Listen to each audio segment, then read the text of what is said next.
मसीह यीशु के बाबरकत फतहमंद और जलालीना में आप सबकी सलामती हो। अजीज़ों, खुदावंद आप सबके साथ हो। खुदावंद आप सबको बरकत दे और कसरत से बरकत दे, आमीन। ज़बूर 128। मुबारक है हर एक जो खुदावंद से डरता और उसकी राहों पर चलता है।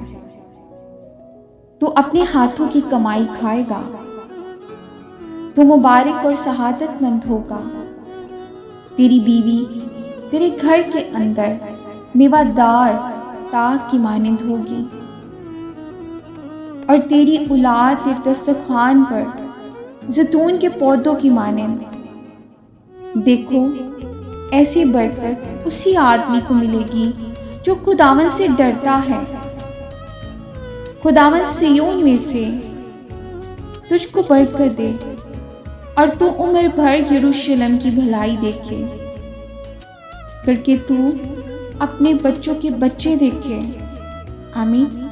इस्राएल की सलामती हो।